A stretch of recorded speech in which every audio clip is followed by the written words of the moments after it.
welcome to Statisticspedia. Now today's lecture is based on the statistics entrance exam, that is CU set, that is common university entrance exam questions. So आज हम कुछ questions लेंगे which is based on the probability distribution. So सबसे पहले हम पहला question देखते हैं. One of the question is the MGF of a random variable is this and we need to find the value. We need to find the probability for this and four options are being given to us. So students, सबसे पहले हमें question solve करने के लिए MGF जरूर याद होने चाहिए कि MGF क्या है. अब once we observe this options, चार ऑप्शंस देख के हमें ये समझ में आ गया कि आपका जो रैंडम वेरिएबल का नेचर है वो कैसा है, डिस्क्रीट है. तो now we need to recall कि डिस्क्रीट डिस्ट्रीब्यूशंस में ये जो MGF है वो किसको रिजेंबल कर रहा है. We need to identify that. So what we know that we know MGF. अब आपने यहाँ पे जब समेशंस देखा तो आपको ये पता चल गया कि आपका जो रैंडम वेरिएबल का नेचर है वो कैसा है, डिस्क्रीट रैंडम वेरिएबल है. तो बाइनोमियल डिस्ट्रीब्यूशन जो है it is one of the discrete distribution. इसका MGF क्या होता है, Q plus P E T की power n. So once you will compare this and this, so here what we will get, यहाँ पे जब आप कंपेयर करेंगे तो what is the value for Q आप देख रहे हैं 2/3 हो गया, P क्या हो गया 1/3 हो गया, एंड व्हाट इज n आपका 9 हो गया. सो here what x follows, x किसको फॉलो कर रहा है, आपके बाइनोमियल को. n 9 हो गया और p आपका हो गया 1/3. नाउ जब आप क्वेश्चन देखेंगे तो आपको क्वेश्चन में ये फाइंड करना है, मतलब x is greater than mu minus 2 sigma and mu plus 2 sigma. So what is mu, mu मतलब mean. So what we know कि बाइनोमियल डिस्ट्रीब्यूशन का जो मीन होता है वो क्या होता है, NP होता है. तो आप सिंपली यहाँ पे NP फाइंड करेंगे तो वो 3 आ रहा है. And what is the variance for binomial distribution, sigma square क्या होता है, NPQ होता है. So once we will find the NPQ, तो n इंटू 1/3 इंटू 2/3, तो वो क्या आ रहा है आपका 2 आ रहा है. बट आपको किसकी वैल्यू फाइंड करनी है, आपको सिग्मा की वैल्यू फाइंड करनी है. तो सिग्मा क्या हो जाएगा आपका √2. सो हमें यहाँ पे mu minus 2 sigma and mu plus 2 sigma की वैल्यू निकालनी है. तो we will do mu plus 2 minus 2 sigma. तो ये हो गया mu plus minus 2 into sigma. Sigma is √2 and √2 होता है 1.414. तो ये हो गया आपका 2.8. तो एक बार म्यू माइनस 2 सिग्मा में क्या हो जाएगा, 3 माइनस 2.8 हो जाएगा. और म्यू प्लस 2 सिग्मा में क्या हो जाएगा, 3 प्लस 2.8 हो जाएगा. सो अभी आपको म्यू माइनस 2 सिग्मा और म्यू प्लस 2 सिग्मा की वैल्यू निकालनी थी. तो आपने यहाँ पे सिंपली सब्सटीट्यूट कर दिया mu minus 2 sigma and mu plus 2 sigma. Now students, here we have to remember one thing कि आपका जो रैंडम वेरिएबल का नेचर है वो डिस्क्रीट है. तो डिस्क्रीट पे ये पॉइंट्स वाले वैल्यूज नहीं आएंगे, 1 2 3 4 ऐसे जाएगा. ठीक है, तो x 0.2 से बड़ा है तो मतलब वो क्या वैल्यू लेगा, 1. और 5.8 से छोटा है तो क्या वैल्यू लेगा, वो less than 5. This probability we need to find. Yes, now we know that कि if x is an element, if x belongs to binomial, तो आपको ये भी पता है कि जो px है, प्रोबेबिलिटी मास फंक्शन, वो क्या होता है इसका, NCx, p की पावर x एंड q की power n minus x. So here आपको प्रोबेबिलिटी निकालनी है, मतलब आपका x कहाँ से कहाँ तक, रेंज फ्रॉम 1 to 5 तक वैल्यू लेगा इनटू PMF आ जाएगा. तो यहाँ पे हम सिंपली इनकी वैल्यू सब्सटीट्यूट करेंगे. NCx मतलब वही रहेगा, P आपका क्या था 1/3 और Q आपका था 2/3, दैट इज 9 माइनस x. तो आप देख रहे हैं कि जो आपके आंसर्स हैं ऑप्शंस में वो ये हैं. ध्यान रखना है x रेंज फ्रॉम 0 to 5 भी है, बट 0 नहीं हो सकता. क्यों नहीं हो सकता, क्योंकि 0.2 से x आपका ग्रेटर है, दैट्स वाई हमने 1 लिया है. सो x अब आपका जो आंसर हो जाएगा वो क्या हो जाएगा, ये वाला आंसर हो जाएगा. यस, तो this is the answer. C will be the answer for this.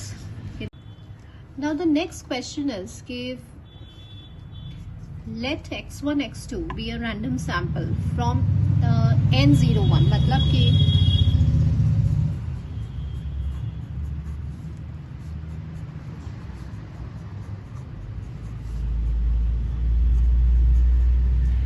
That means what is given to us कि x1 और x2 स्टैंडर्ड नॉर्मल वेरिएट को फॉलो कर रहे हैं, और रैंडम सैंपल मतलब वेरिएबल्स का जो नेचर है वो कैसा है, इंडिपेंडेंट है. If z is equals to x1 square and x2 square, तो यहाँ अब हमें पता होना चाहिए x1 स्क्वायर मतलब square of the standard normal variate. तो वो किसको फॉलो करता है, काई स्क्वायर को, with how much degree of freedom, 1 degree of freedom. Similarly x2 square किसको फॉलो करेगा, काई स्क्वायर को, with how much degree of freedom, with 1 degree of freedom. तो अब यहाँ पे क्या है, देखो z क्या है, ratio of two independent chi square variates. So we have to recall this कि पहला वाला काई स्क्वायर हो गया which is divided by 1, and दूसरा वाला भी क्या हो गया, इंडिपेंडेंट काई स्क्वायर वेरिएट हो गया विच इज डिवाइडेड बाय 1. तो this follows f with how much degree of freedom, 1 degree of freedom, because f क्या होता है, it is a ratio of the independent chi square variates divided by the respective degrees of freedom. Then question क्या है, then the distribution of 1 by z. Now students we know that कि अगर आपका z f को follow कर रहा है तो 1 बाय z भी किसको फॉलो करेगा, f को. तो ऐसे now we know this property कि अगर x इसको फॉलो करता है तो 1 बाय x में जो इनका रेस्पेक्टिव डिग्रीज ऑफ फ्रीडम है वो इंटरचेंज हो जाते हैं, बट यहाँ क्योंकि 1,1 है तो वो 1,1 ही रहेगा. तो ऐसे क्वेश्चंस, अब नाउ देखिए this question is totally conceptual question. यहाँ पे कितने सारे कॉन्सेप्ट्स लग गए, काई स्क्वायर का लग गया, फिर chi square divided by the respective degree of freedom का लग गया, फिर रेसिप्रोकल प्रॉपर्टी ऑफ f आ गया. तो this is totally a conceptual question. तो डिस्ट्रीब्यूशन ऑफ 1 बाय z, तो ये आपका क्या हो जाएगा, f हो जाएगा. ठीक है.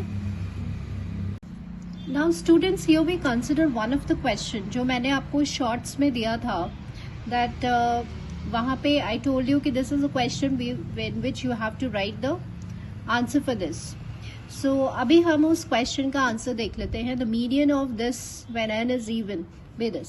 Now since basically these questions are students who are preparing for the competitive exams and various statistical vacancies as well as CU set and statistics entrance exam, तो हमें क्या करना है, बिकॉज वहां पे टाइम का लिमिटेशन होता है, तो shortly we have to solve the question. So यहाँ आप देख रहे हैं कि n आपका इवन है, we all know how to solve the median, but for this question now for in order to solve this question fastly, हम यहाँ पे क्या करेंगे, n की जगह इवन वैल्यू पुट करके देखेंगे.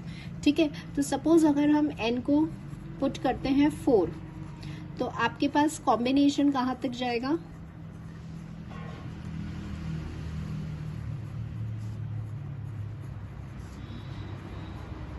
ये वैल्यूज आ जाएंगी. These are the 4 values. अब इसका आपको मीडियन फाइंड करना है. अब ये टोटली अरेंज्ड है. ठीक है. तो मीडियन इसमें से क्या हो जाएगा, ये हो जाएगा मिडिल वैल्यू. ठीक है. ऐसे ही हम एक और देखते हैं, हम n इक्वल्स टू 6 करते हैं, तो ये कहां जाएगा, 2nc. नाउ स्टूडेंट्स अब यहाँ हमें मीडियन को अरेंज करना है, तो दिस इज टोटली अरेंज, तो इसका मीडियन क्या हो जाएगा, ये हो जाएगा. तो कई बार ऐसा होता है, apply the instead of applying the formula, हम जब वैल्यूज पुट करते हैं तो क्विकली और शॉर्ट टाइम में हमारा आंसर निकल के आ जाता है. अब यहाँ से हम क्या कंक्लूड कर रहे हैं कि जब n 4 था तो आंसर में आप 2 देख रहे हैं, जब n 6 था तो आंसर में आप 3 देख रहे हैं. तो बेसिकली इस नंबर का n का क्या हो रहा है, हाफ हो रहा है, n/2 हो रहा है. Yes. So answer for this question will be B, 2nc n/2. How, just by an inspection हमने इजीली इस क्वेश्चन को कंक्लूड कर लिया.